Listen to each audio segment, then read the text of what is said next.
Here's my incubator / warming bottle that you may have seen in my book or in one of my videos. It's a simple tool for helping injured or orphaned wildlife you may find at some point in time that you need to help. It's simple to make and costs about $16 for the parts. I'll show you how to make it, and then I'll show you how I like to set it up for using it.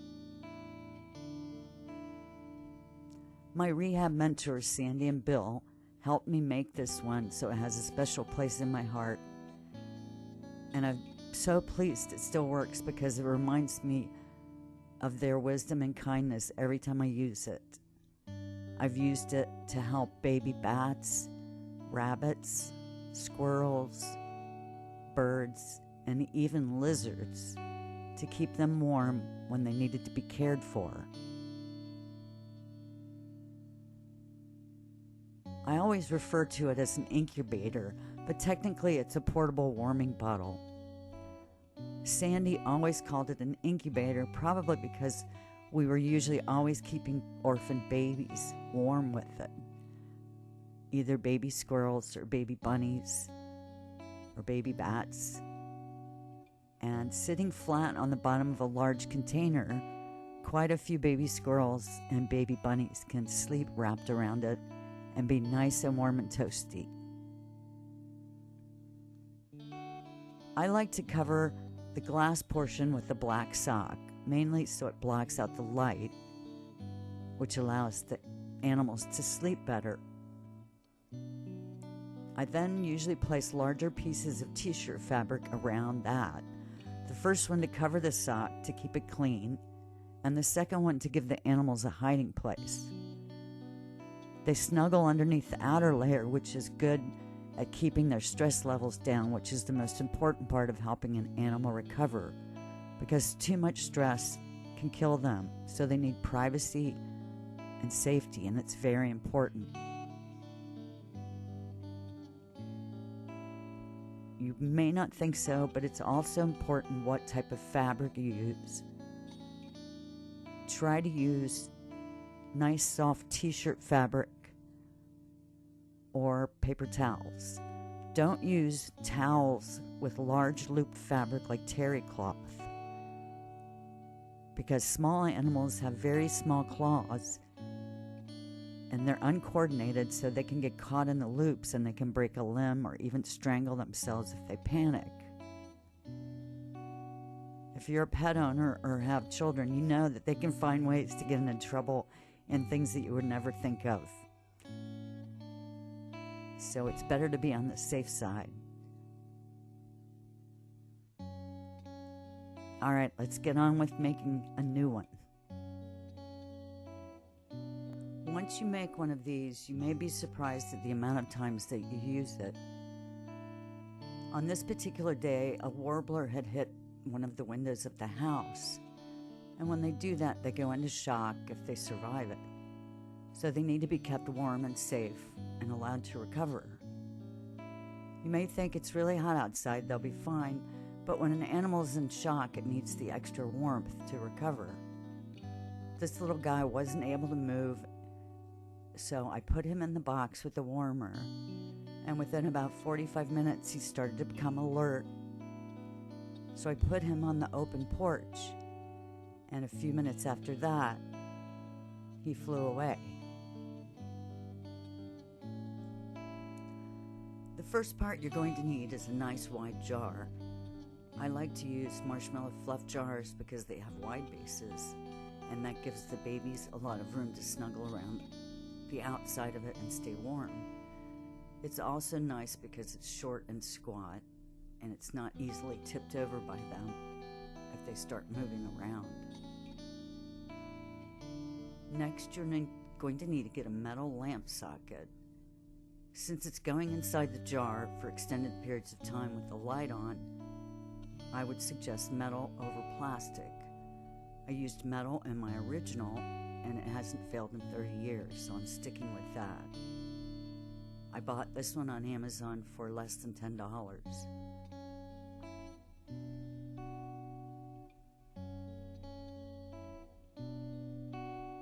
When I made my original, I sewed a leather sleeve to cover the cord to keep the animals from chewing it. But since Amazon has inexpensive wiring covers, I would suggest buying one from them. I purchased this one for about $3.50, so you can probably get one for less than $4.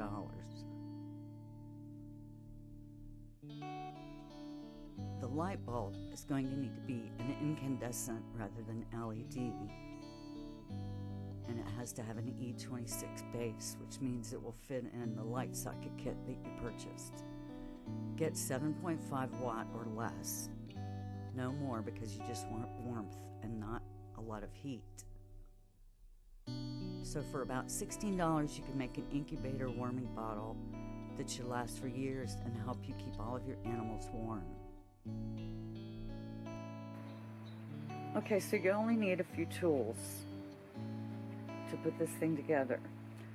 Just a regular pair of household pliers, a 3/16 drill bit, a 3/8 inch drill bit, a Phillips screwdriver, and a power drill. Alright, even though the cord protector is split lengthwise, it's much easier to just run the cord through it than trying to put it over the cord later.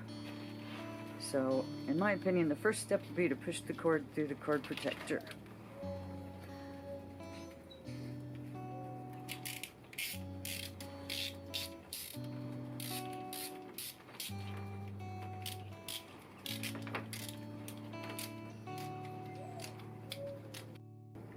Alright, well that was a little tougher than I thought. Yeah, you really need a second person to hold the covering straight so that you have enough straightness in the covering so you can push it through. The slit is fine and dandy, but you really can't open it. It's really hard on your fingertips. So have another person hold the covering out straight and then push the wire through. That would be my suggestion. Now we're going to drill a pilot hole in the lid with the 3/16 bit. Drilling a pilot hole will make drilling the larger hole easier. On slick plastic like this, if you don't drill a pilot hole, many times the larger bit will walk and it'll make an offset hole or make the original hole larger. So the pilot hole works as a center point for your larger 3/8 inch bit.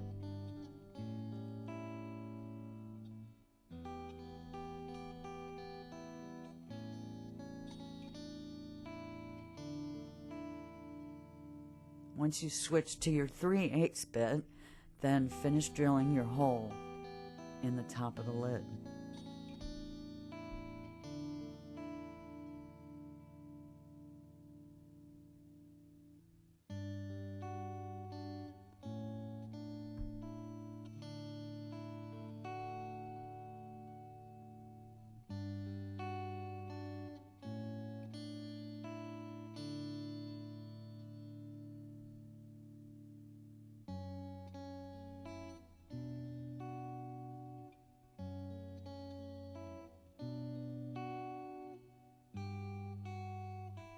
Insert the hollow threaded bolt through the hole and place the lock washer and nut on the outside of the lid. Thread the nut just until it's tight. You want about half of the threaded bolt on the outside and about half on the inside. Now switch to the inside and put the other nut on there and tighten that down with a pair of pliers rather than just hand tightening it. It'll be much more secure that way.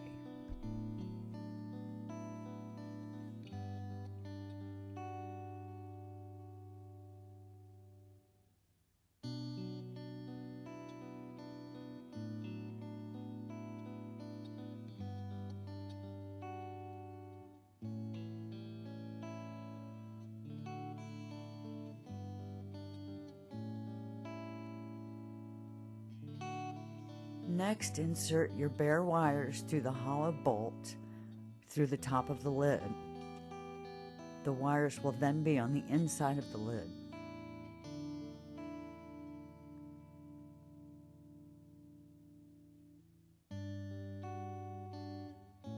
Then put the top decorative portion of the socket, run the wires through that, and attach that to the threaded bolt. This only needs to be hand tightened.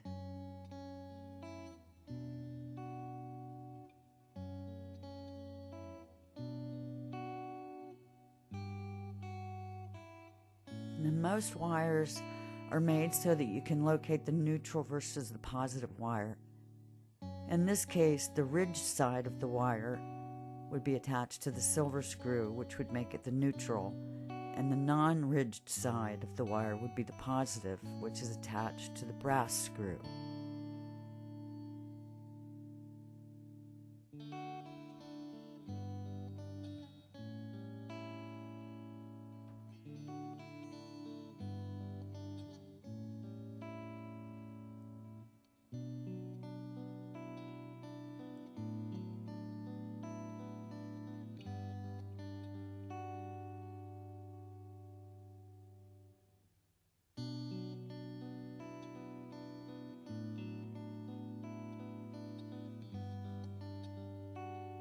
This kit contained pre-stripped wires, so no wire strippers were needed, but if you use your own wire or they aren't pre-stripped, you'll need wire strippers or at least a small kitchen knife to where you can strip about an inch of the insulation off the end. And then the exposed wire will be tightened around the screws.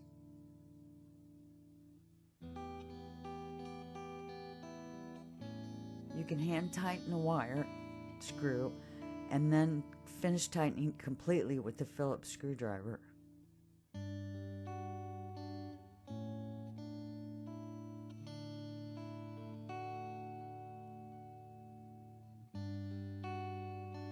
Now push the wired portion up into the top portion,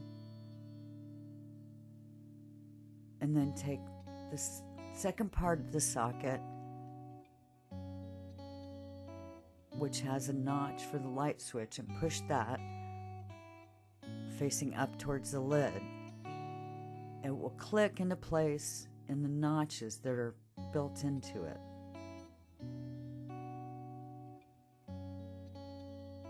Now you've completed the socket and you're ready for the light bulb.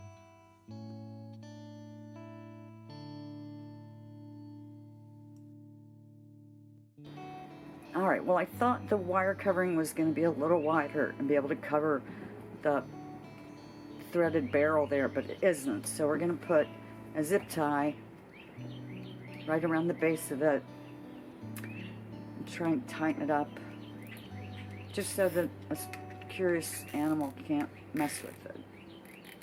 And when you use zip ties, you need a nice sharp pair of wire cutters to cut it as close as possible to where it comes out, because if you leave any amount of sharp plastic there, the animals are going to hurt themselves.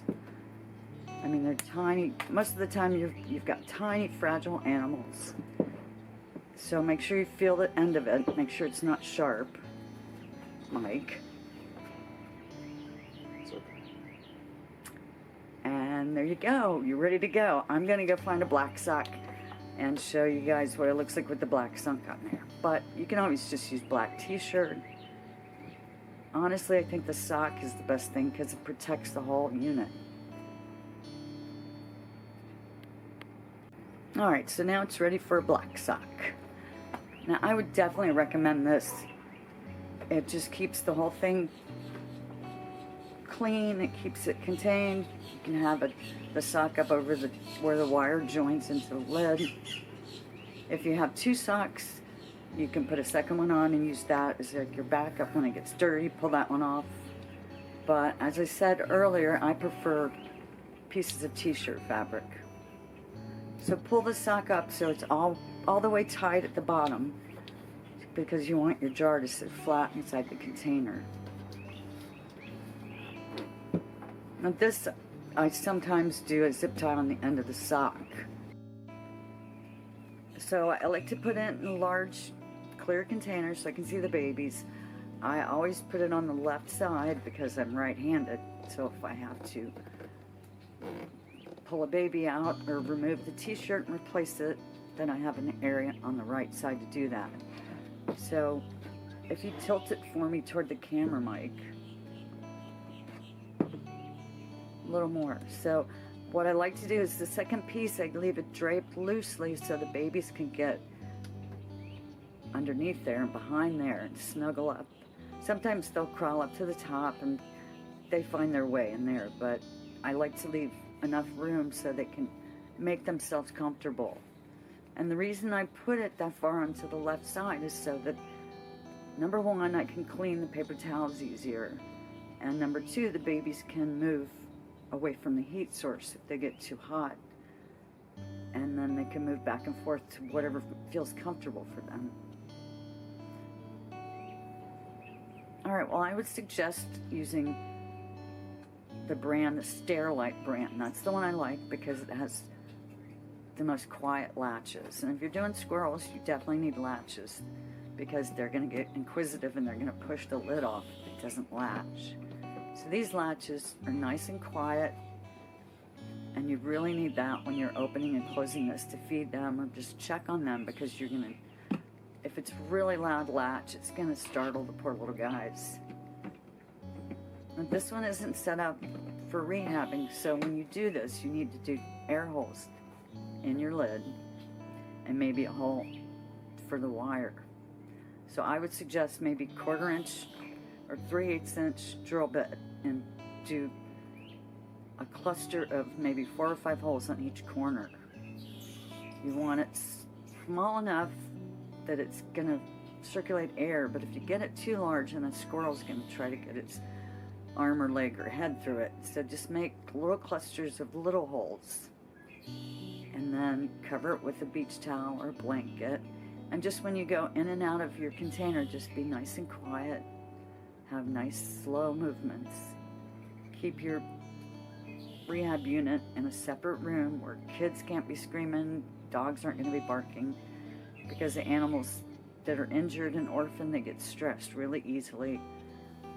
Rabbits are absolutely the worst. Rabbits will actually die from fear, so make it as quiet and comfortable as you can for your animals that you're caring for. Here's the incubator / warming bottle in use by 2 orphaned squirrels. As you can see, they're really active in checking out every inch of the warmer, so this is why you need to put a cover protector over the wire. It will help keep them from chewing through the wire and exposing the actual electrical wires, which could possibly cause them to electrocute themselves. I hope that you get a chance to make your own incubator / warming bottle really soon, and that you have it on hand when you need to help an animal. Enjoy your green space, and I'll see you soon.